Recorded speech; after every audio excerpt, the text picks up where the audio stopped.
higher. Take my hand, I'll take you higher than you've ever been. You've ever been.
Thank you for coming on into the live and sharing your essence with me in this eternal moment of which we all share an inextricable and inexorable part. Thank you for doing your part, for coming on in each and every day. I wonder if you caught that move to the upside. It didn't go down as much as we had hoped, but it did move in the direction thereafter as we did. So I hope you caught that smooth move to the upside. Let's go check out the chart, shall we? Here we go. Booyah. Still trapped in these ascending channels, going up to the outskirts of the 786 of this pitch fan from the Rise Retrace idea back here from November. We've been having it in here for the last 2 months, is it? Yeah, about 2 months now. So it's been honoring these levels quite nicely. Quite fascinating, really. So let's go right to it, to the liquidation levels, the heat map of high block. What is high block? Well, it's where it shows the transparency of where people lock their liquidity in the charts to get burnt to a crisp by the market maker by letting themselves not get paid or left in pain to get targeted and liquidated. So let's go see where those liquidations occur. How y'all doing out there? What's up? So yeah, let's go check it out. So from yesterday we were talking about the potentiality of coming into these regions at 28,121, and then we talked about 2783. I thought 2783 would have been a juicy zone, but it looks like they had their fill at 2812, and then you saw some bullish divergence form in this area around the morning time, my time, and then boom, we shot up to the upside. But it was short-lived because of all these longs that opened here, so they came back with the fury to take them out. Let's go into detail as to how that occurred. Let's go into these zones, shall we? So as they came up here and ate these pools up to 29k, which we've been talking about for quite some time, they did open up a bunch of longs here and didn't pay themselves, so they immediately just came down and gobbled them up. There were shorts that opened up here, and there is a pool still open here at 29.64, 29.47, and 29.28, which could be a target on the radar here, as well as 28.9 region. And there are some pools which got taken out along the way, including up to here at 28.71 on the rebound after knocking out these longs. Fatality. So they did you gotta always pay yourself if you ride these candles to the upside. Always set your stops into profit as you profit. It's a good habit to have. So down below you do have these guys down here which still are unpaid longs that are open, although this one here is open from up here, so they are currently in a loss, which is interesting.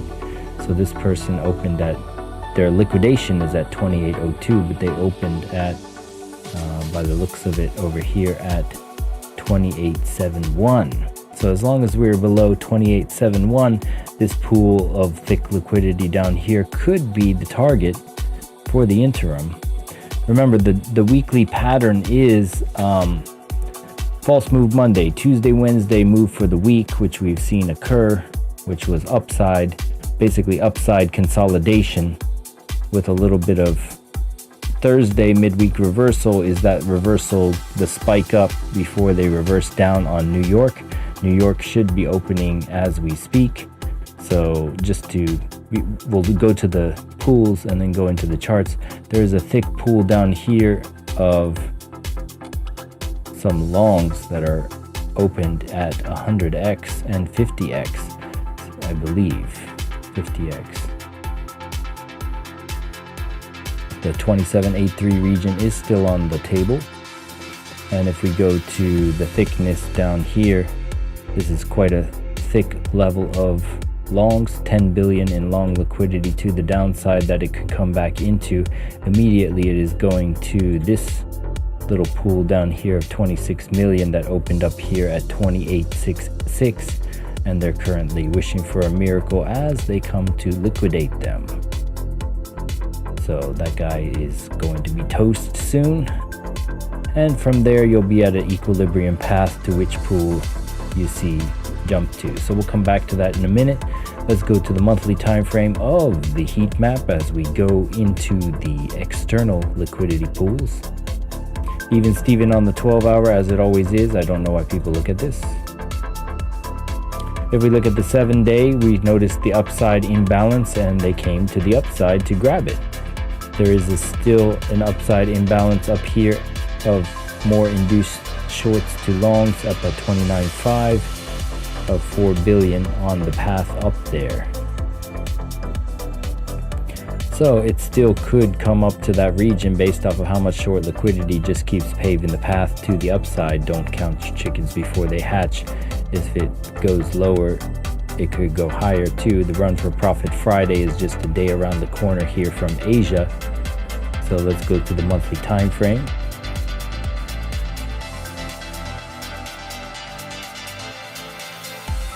Monthly time frame. So the monthly time frame was also looking juicy. They had a little gap here that they skipped through with billions on the way to get up to this region. This is still a little bit latent, so it hasn't shown what they came up to grab up here. Although it did, actually. No, it should have. So it should have come up to the 29.2 region, so it still hasn't gotten this little external pool up here. It was showing it earlier today, which was strange. Okay, there it was. Yeah. So it did do the earlier today level, right? This is it? Yeah. So it came up and grabbed these pools, and it's currently still has more above at the 29.5 region. And down below you do have a little 5 billion pool at 27.9 and some 4 billion pool at 27.4. But for the most part, you do have large pool at 29.3 and 29.4 on the monthly time frame. The one thing to note is the dead weight of the longs that is stacking up nicely here in quite a nice thick fashion. There's one region here at 24.2 which is sparse, but for the most part you're almost getting double digits on all of this liquidity to the downside, paving a path to the lucky campers down at 19k. What do I mean by that? Well, if we go to the higher time frame, you'll see what I mean. So the lucky campers down here at 19.4 and below, we have at least $300 billion in longs just chilling here, and this getting above is getting thin and getting sparser as you knocked out these liquidity pools. The 29.2 100 billion is now gone, so you got half that above holding us up. So you could start seeing a reversal into these pools in order to thicken these up a little bit more as they retrace. Once again, it is midweek reversal Thursday, so you got to start thinking about these ideas. There's a lot of pools thick down here now too. There was previously nothing. There was a lot of gaps here. We had about 6 billion at 17.7, now 35 billion at 17.7. So all of these regions have gotten thick below 20k. These are becoming dead weights on the price, and you got your 200 billion at 15k on the yearly time frame. So let's go look at that.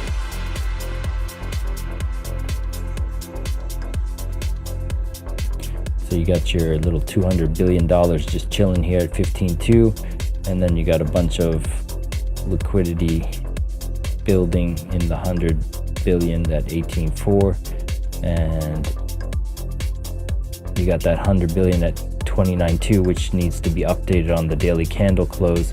It doesn't show the candle hitting that, but it previously just released that 29.2, and you got half that at 29.6 and a little bit more at 30k. So we still could come back to those as the regions down below are sparse, although they do let some survivors live to see another day, as they did here. They left 91 billion in the charts, and 78 and 115 and 72. They left all this in there as they retraced down in, and they did it again up here at 25.6. They left near 160 billion as they retraced back down. So it doesn't mean they need to clear all the pools up here before they retrace down again, and there wasn't really much to grab either at that time.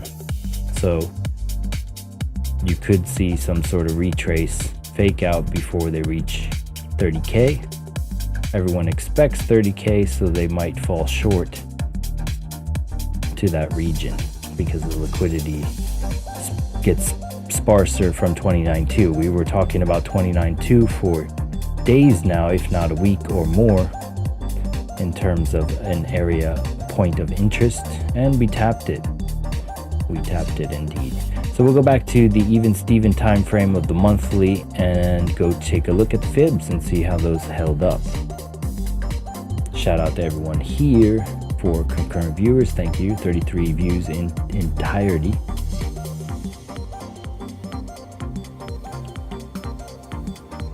All right. So we can get out of the diagonal fib region and go into the regular chart. One thing that I thought was interesting, I posted this in the Discord, but let's just go to that nice zone where I posted it. Yesterday's live, we were talking about Asian lunch session, if this will load properly. I'll just just let it load for a minute. Well, we were talking about Asian lunch session. I'll get the proof in a minute. But we were talking about that Asian lunch, and we were talking about lunchtime, and we were off by an hour. We didn't really alter this, but it was 11:30 my time in the morning when they came up to this, not 12:30. So, oh no, I was off by an hour, but they came up to this region. And this wasn't exact. They didn't come down to the pools I was hoping they would come to, but I took my profits as I gained them. So I got to this bounce level and saw it spawn the liquidity bounce off that. So I started to pay myself in trim at this point. I was expecting it to come to this region, which is still on the table and thickened up a bit. So they still could come back to this 28K region and below, just to give forewarning. That could be in the cards as they get the Moon Boys all excited. They could use their excitement to go back down and retrace into these regions. You're getting a rounded top, which is that little trap pattern which traps the most long liquidity as they devil finger down to pop their accounts and spice them up. But yeah, so this is what we had as we saw it towards the end of the stream, talking about 1 o'clock ish, and then it happened. It's pretty cool. Is what it is. It's in the past now, so say goodbye to that. It's done. And that was good. All right, so let's see where it's going right now. So that fib level, what was that fib level? Somebody was asking me, Rainier, shout out to Rainier, was asking me about what that fib level was. Well, this was a trend-based fib extension level from this impulse up and this retrace down on the 6-hour time frame. That impulse suggested where it wants to go. How do you get that? Well, you go to your fib tools here. You go down beneath your fib retracer into trend-based fib extension, and you do 3 clicks. Your first click is your impulse. The strength of the impulse tells you the strength of that future projection based on the retrace idea. So how much of it retraces will tell you the math that it wants to go back to. If it maintains the 236 region, which it did back here. So this rise retrace idea puts the math into your mind about these levels. Now the levels may appear differently on yours, so you can just copy these settings and pause the video at this point and make sure you extend the lines to the right ad infinitum so you can see them forever, because they become useful in the future, similar to here. This impulse to the downside, we have that fib pocket, and we wicked off that over here on Wednesday, March 15th. And that would have been remaining in your charts, which you can turn off too, but I'm not going to get into groups right now. And we had resistance at the 706 region. We broke off from that and bounced out of it. So that shows we're tapping back into this external liquidity pool and beyond. And so you have this daily trend-based fib level, which at 1, which we were getting rejected at, and then you have this more minutia of that 6-hour rise retrace idea to get in more detail, more granular, more fidelity, however you want to put it. And we went up to that 706 region, and we talked about it yesterday. Watch what happens at the 706. We were very clear about that. We didn't waver or say anything different. So that 706, we went up to nearly to the dollar, but not quite.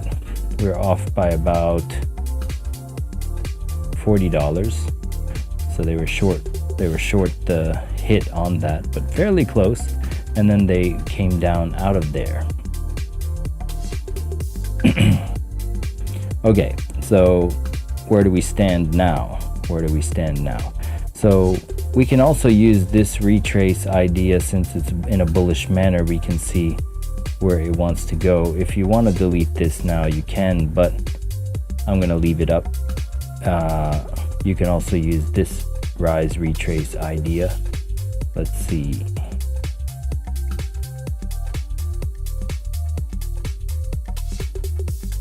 Like you could just, if you wanted to get into a minutia play, you just take this rise up to here and this retrace down to here.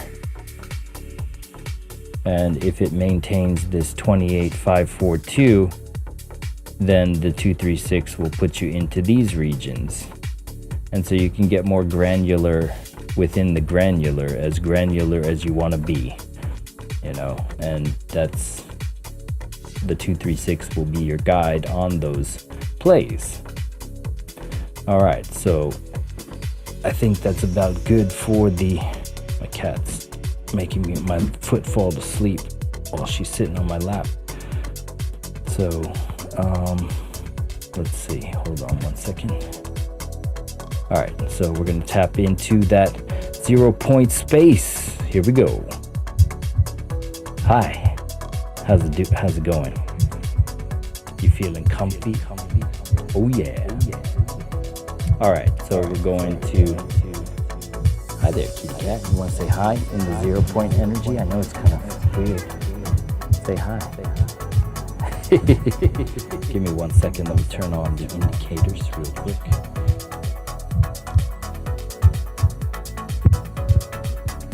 All right, and we are back. Flat out. All right, so we were talking previous about the thinning cloud on the 4 hour, which we fell down out of over here on Monday. And then we said we needed to reclaim the cloud on the 6 hour, which we did. And let's go to the 6 hour really quick to show you that. We did keep it and it's remaining thin, but it's still possible to flip up now. The momentum is not as thick purple as it was starting to become because we reclaimed it. As we said, we needed to reclaim that 6 hour in order to see more upside. And yeah, let's go to a higher time frame. Let's start to see how the daily time frame is, shall we? All right, so we previously had the rejection off the adaptive moving average. The adaptive moving average is a trend-based moving average which removes noise. So when the price action is noisy, it remains flat, but when it's volatile and dropping fast, it follows it. So it's a very sticky, you could think of it like your VWAP. It's like an adaptive VWAP. That's hence why adaptive moving average. If you want to read up more about it, you can look into the Kaufman adaptive moving average. It's based off of his work, Kaufman, Kaufman. So here we go. We're starting to flip the adaptive in a bullish manner. If it closes the daily, which also coincides with this 236, then you could see these upside paths. If you don't, then you would see some retrace down into the cloud regions and the possible 236 of the daily for a bullish order block recharge. So this adaptive on the daily is important, but you're also reaching the outskirts of the Keltner channel, but it's also rising in an ascending wedge to give us that flow to the upside if they choose to take it there. And you have these retrace ideas down to the cloud in the fair value gap region. This 23.6 region coincides with that thick block down here. So that makes sense with that pool. So we could come back to these thick little guys holding strong and not paying themselves. Always keep an eye on the prize and as above, so below. So as much liquidity gets liquidated up here can be liquidated down here. This is not support. This is a juicy target in my mind. So let's go below into the 22, the treasured 22 hour, the broken time frames of the 22. How y'all doing out there? Booyah! Thanks for coming in at just the right time. So we're seeing this possible retrace down to these regions, 618 cloud on the 22 hour, but the 22 hour is starting to move up more. Yesterday we checked it was just starting to open up, which suggested there's more room to move up on the 22, which is why we put out that suggestion of that Asian lunch session boom, which came to fruition. And yeah, we put it out for you the night before, which is pretty cool. So that's we could see that push again. It's not out of the question. The MACD is starting to cross here. The previous few times we never saw it to the fruition. We dropped down here, for example, and got suppressed. So it doesn't always mean you reach the tippity top if you start your journey up. So we could get rejected at a certain point. Don't always assume. Look at different time frames and juxtapose, which is what we're doing. Oh, by the way, what are the indicators we're using? Link in the description. It is Momentum Master, momentummaster.info for more information. If you haven't heard about it, check it out. You can toggle all of the indicators yourself and read about them. I spent a unusual amount of time crafting it in Illustrator, tracing over price action carefully to get this local bottom of Bitcoin before we knew it was the local bottom. And you can toggle each component and read about them as they appear on the display. And so you can see what the trend cloud is, you can see what the baselines are, so on and so forth. We'll refer back to it most likely later. So if we go to, we're getting this PVSRA candle here, blue volume candle. It doesn't really matter on the 22, so we're going to skip down to a lower time frame now. 12 hours. These are my back-tested time frames, which a lot of people have co-opted. So this is how I break it down every time. I start at the higher time frame and go lower. So we go from the daily to the 22 to the 12 and below. You could even do the weekly, but as we approach the weekly candle close, but it's still a ways away, so I'm not doing that just yet. I do know it's high though, because it's right here on my screener saying thumbs down, you're maxed out at 100. So I am aware of it's being maxed out. So we could see a retrace to reset the weekly. That's on the radar. The 3-day, let's see when the 3-day closes. It's at 83 with a thumbs down, so let's see. It closes in a day and 11 hours. So at the end of Friday, it will close. If we look at the 5-day, when does that close? Also a day and 11 hours. So you got the 5-day overbought and the 3-day overbought, and they coincide together. Things that make you go, Things that make you go, Things that make you go,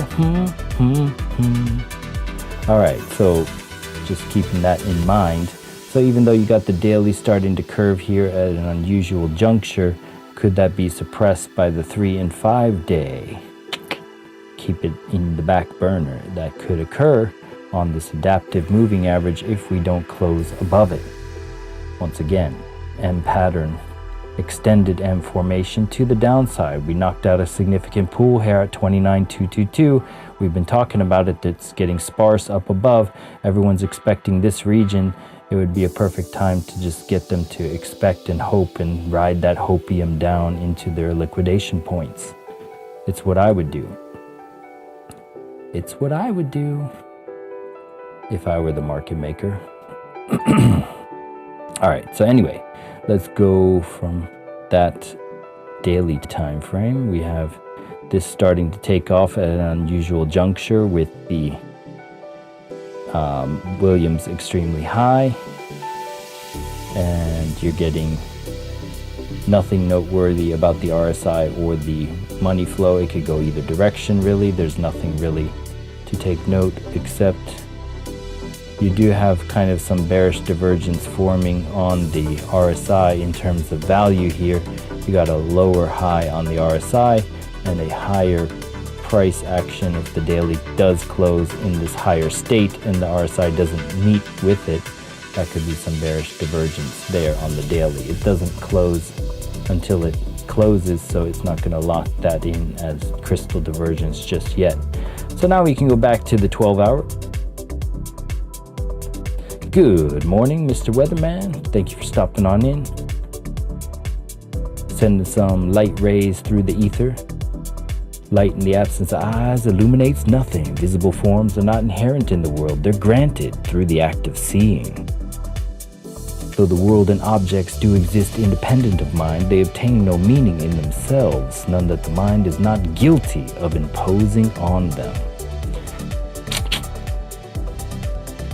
And we are breaking that 236 as of this moment. We can redraw it later, so this does seem like it might be retracing into those pools below. So if we go to the 12-hour time frame, you're getting a little bit of a curve of the momentum fade potentiality. Let's look at B in more detail. The MACD line is that crossing? It crossed up and it's figuring out whether it wants to wane or not just yet. So we can go back to that. And let's just go to the 6 hour. I think the 6 hour got extremely overbought. Yeah, and we're starting to curve down. So you could see the 6 hour start to either come down a little bit to get some recharge from the last momentum of the 12 or not. But you could see that reset of the 6 on some fashion like this. And where was that? That was like here. So you could see a little bit of a reset before some other push up. Or if you've previously seen some, upside for quite a long time, then those resets can be kind of a massive suppression down. Doesn't always mean that you continue forever, but you do get overbought on the 6 hour. It does become noticeable that something occurs. The money flow and the RSI are together, which is showing that the money flow could get suppressed here by the RSI and come down, or it could push the RSI back up for a double top situation. Williams is getting overbought, but you're not bringing this up just yet. The aggressive manner in which we went up wasn't as steady as previous incarnations of that average. So those times tend to spike down aggressively. So what am I saying here? Well, if you go back to a time they did that before, they pushed up on the Williams aggressively and the average didn't have time to meet with it, and then it shot down on its face. So could it do something similar? I don't know. But these type of curves before it gets to the top with the average below with a big gap have been something I've noticed. Those little spike downs happen to be those aggressive pullbacks. So is that going to be something that occurs? I don't know. Kind of interesting either way. And then we go to the 4 hour, which is overbought as well.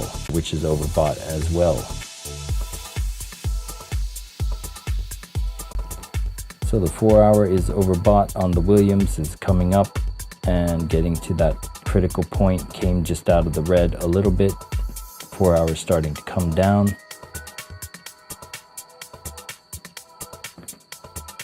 And you have the first baseline above the price. If it closes this candle with the baseline above the price like that, that's fatigue potentiality. It previously got a bounce off the fat boy baseline. You are seeing the clouds start to shift here. How many times has it shifted back purple immediately after turning blue? It did do something similar where it meandered around on the 4 hour before dumping, where you went sideways for a time.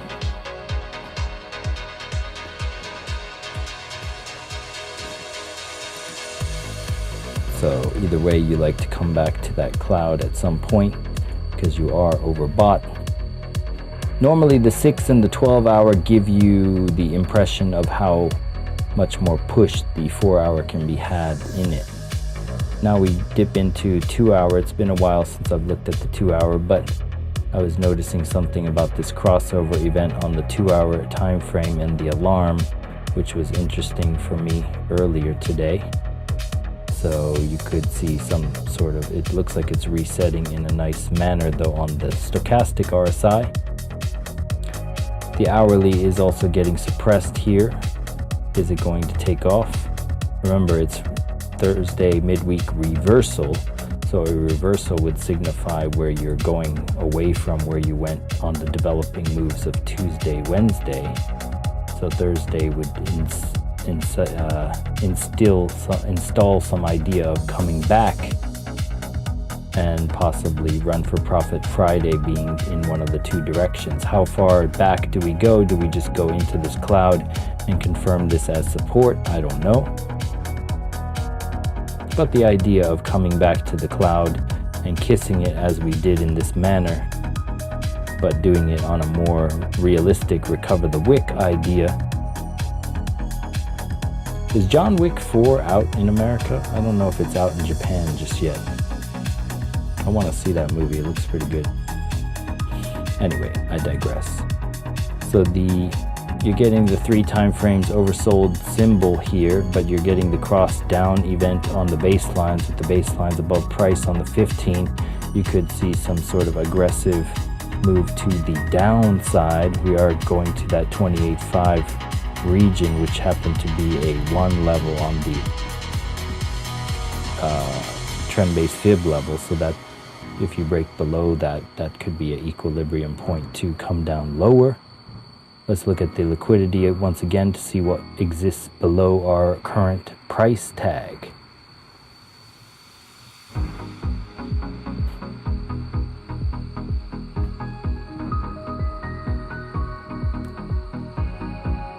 Booyah. I've been having like field trip week at my place of business right now, so I've been traveling all around. Tomorrow I go to Inuyama, which is like a mountain town. I had previously, on my own accord, a long time ago with a friend, done some ghost hunting up there in a haunted shrine in the mountains. I'll tell you about it sometime. It's pretty interesting. I could tell you about it now if you want, but if somebody says yes, please, I will tell that story. So there's 106 million in shorts that opened up here. This is no good for downside because they become like an active, like pull the emergency brake, go grab them guys kind of thing, because there's less down here. Does 106 stave up? Does this weight of these pools below here outweigh this 106 million guy trying to ride down without being noticed? I don't know, but they like to come back and pull the brakes and continue on their merry way afterwards. So let's go show you how that happens. So these guys open the short, they say grrr, and they come back and say stop, hold up a minute, and they come and knock them out, and they say okay, we can go back down now. And then somebody opens a short and they're like hold up. They didn't actually get that guy, but then they come back and get these longs. So it looks like this is how you can basically see how narratives form in terms of where these pools open and when they open, at what price tag, and whether they're underwater or not. And that underwater nature, people call it cumulative volume delta, open interest, what is it, absorption. They have different terms that people use in different charters. They use exo charts and stuff like that. I've been recently turned on to that method, but I've been doing this my own method using this, and you can kind of see who's underwater at what point and by what amount, and see if they're targeting that region. And I've been pretty accurate in terms of being able to guess which pools are the target based on how they stack and where they opened and how much of their positions are underwater. Kind of reveals the footprints of the market maker and where they intend to drive it. And it looks like they're driving it down as we speak to 28,475. So they're going into these pools down below. It just looks thicker too. Like, hold up, before we go back, let's zoom out. So just tell me, look over here on the right hand side where the black price tag is, and look above, and do you notice any white gaps between these lines? Yes, yes, yes, yes, yes, yes. There's a lot of white up in between these pools up to this 29.5 region. So for them to come up to 29.5, they would be missing out on a lunch here. It would be like eating, I don't know,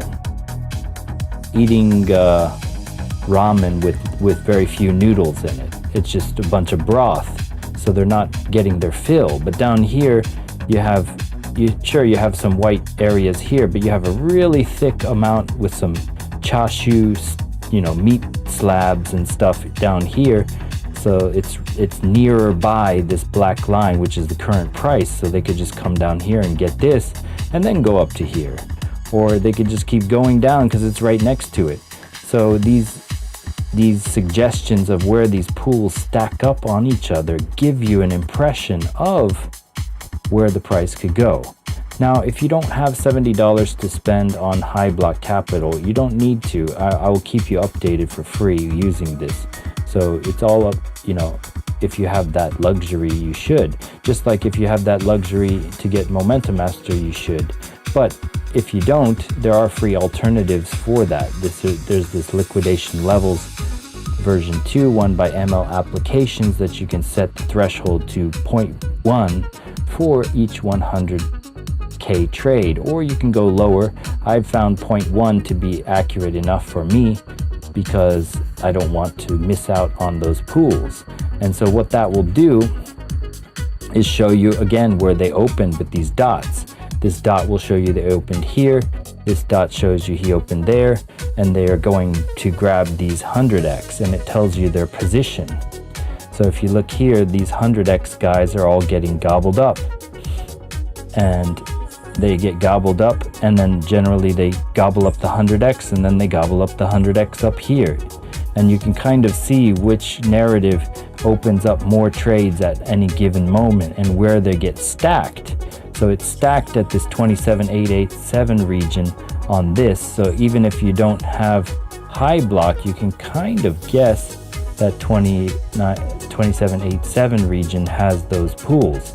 The problem with this free indicator is that it gets so much data that it maxes out at a certain point. I've found the 15-minute time frame and below to be the most accurate. So I look at it from the 15 and the 5, and if you go below 5, it just gets too many things on the screen, and for some reason there's gaps between them, which I don't quite understand. So the 15-minute has been a good one to notice those pools. But you can see here they're going into these 100xers for their gobbledygook of liquidity to grab. And then this will spawn bullish divergence if you're lucky, and you'll start to see the bullish divergence form off the price action, and you could get that bounce off of the liquidity of the 100xers. Or they could come down into the stacked pools, which they've already previously knocked out the 100x here, so it's just basically 50x down here, and that coincides with what high block is saying. So that's your free alternative, but it doesn't have every trade. This has every trade, hence why the price tag is what it is. Here is a nice free alternative. Liquidation Levels by ML Applications. Check it out if you choose to. And once again, these are like heads-up displays, what's over my eyes, so you turn them off and on when you need them, as you need them. And don't hesitate to turn it off. You don't need it on all the time. Just like I don't have Momentum Master when I'm doing fibs, you don't need everything on at once. If you have multiple monitors, then so be it. You can have them on different monitors. So that 100x grab could be what they needed to see more upside, but let's see, you got the 5-minute oversold. You had that 3 time frame oversold idea. New York is just opening though, and London is just closing, so they're having a changing of the guard here. And you're just getting this cloud thinning idea, and this is crossing over on the 15-minute. Bearish divergence on the money flow starting to play out here. And let's go to the S&P, shall we? And then we'll come back. S&P. So we were talking about the S&P coming up into this region, and it did.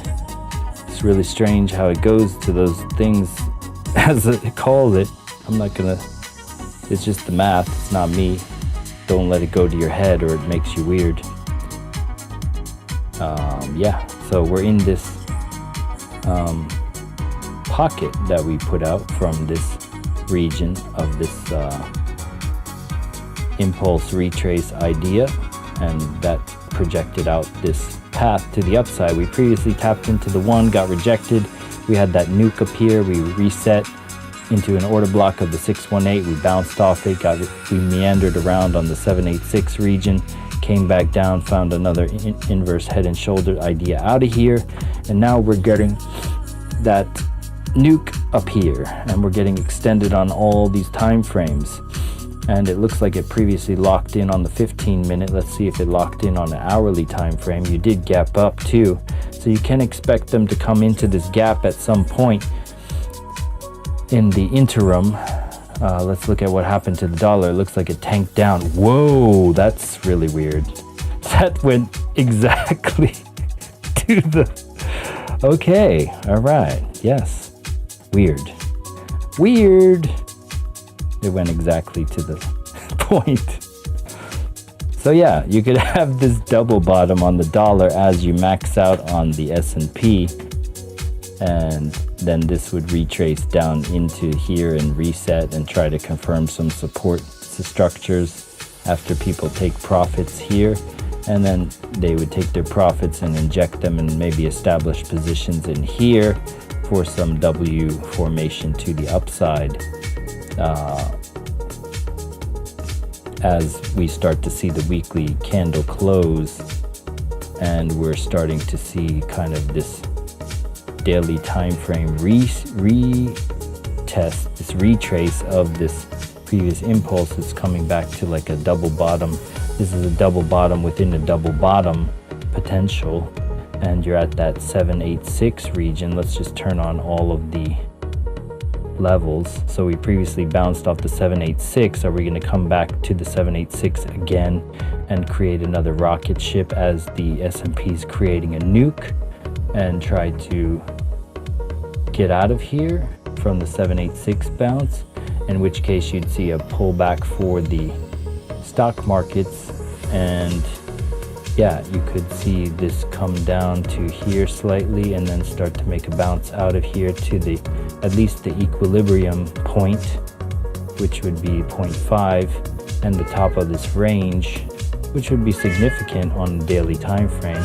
And then where it goes from there, whether it goes in like, you know, kind of does that special thing out of there, I don't know. We're not going to project that far ahead because it doesn't make you as accurate, and I like being accurate, so we'll just keep it at that. And then we go to the S&P. Yeah, if it can maintain that adaptive on the daily, it's already done what Bitcoin was trying to do, which is reclaim the adaptive. It went above the adaptive, it reclaimed it by gapping up. Can it hold it and keep it? It previously closed the daily candle with that nuke on the books, so you got that twice here and it pulled back for a day, but then it continued.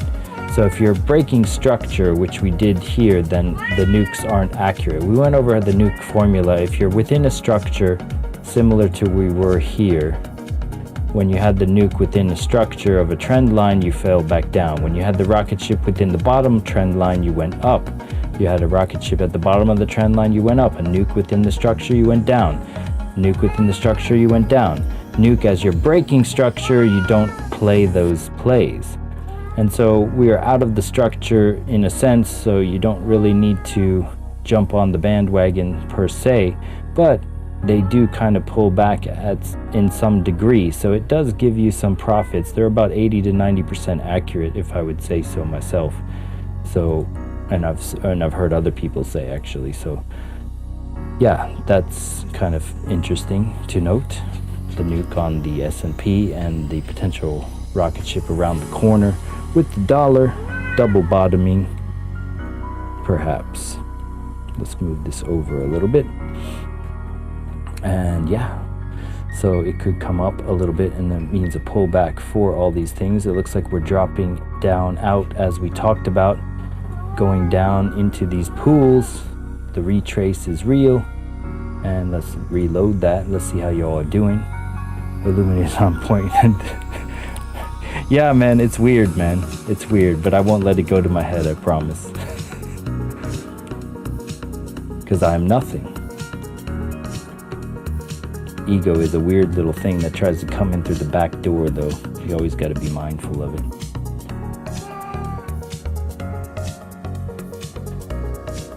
Boom! Thanks for coming on in, Wendy. Love you all. We're going down, down, down, down, down. Alright, so let's just go to the liquidation levels. Once again, these pools, where would you retrace into? It looks like it's pretty thick. You got this guy down here too at 27.68. Yesterday we were talking about 27.83, which didn't happen because they came and got their fill off this guy. Now it looks like with all these inducement bubbles down here to thicken up the juiciness, that they could be coming into this 27.82 region. As you see to the right here, this line of this pickup stick, this ramen noodle is quite long, so this ramen noodle shows a lot of volume that could be taken, and that is a 100x trader if I'm not mistaken. Yeah, it says long liquidations 100x, 221 million. So that guy, they don't want to pay any more than they have to. I'm surprised they left them to that upside play earlier today. That's why I was expecting this guy to get knocked out, because that was 100x. And here they go. It's going down below. My cat's being kind of... What do you want? Huh? What do you want? Huh? You want attention. She always wants attention at night. Hi there. Yeah. You want some attention? I can give you attention. Yeah. But yeah, it's going down below. I wonder if anyone put out bull flags and stuff for upside. You can't be like biased in one direction. Just go where the liquidity is. Who cares where it's going? If it goes up or goes down, it doesn't matter as long as you're on the right side of the trade, right? So yeah, this looks like it's highly likely to come down to this region at this point. It's made its intention clear, although every time these thick bubbles open, it gives me a weird feeling similar to what it did earlier today. So these thick bubbles, you got to watch to the upside as they remain open too, because then that paves the path for Run for Profit Friday to the upside potentially. But you got a lot of these thick, long ramen noodles all the way down to 26.9, and as we laid out here, this pool down here is quite thick. So if it goes all the way down to go into this gap and make its intention clear aggressively down to 26.5, then it's not unrealistic to think about 22k at that point. They could have just popped that SPY balloon at 29.2 and just said that was what we were aiming for. Goodbye. Too. So, but don't put all your eggs in one basket, and don't leave trades open without taking some off the table. So that is my story, and I'm sticking to it. It looks like we're coming down to these regions. As the S&P gets the nuke, I would be considering that as well for Bitcoin to kind of chill out here. Even though the daily time frame is oversold, you're starting to see a potentiality of the rejection of the 12-hour and the 6-hour being overbought and coming down on you with the 4-hour. Even though the hourly and the 15 are oversold, the hopium is not real here because we know what day of the week it is. It's midweek reversal Thursday, which would suggest a little bit of a reset here. How little, I don't know. Could be massive, but I don't want to get your hopes up in one direction or the other. Just give you that little push in a certain direction towards profit. That's all we're here for. All right, and yeah, it looks like that little retrace down to the regions we talked about in the 27.86 region of those 100x guys.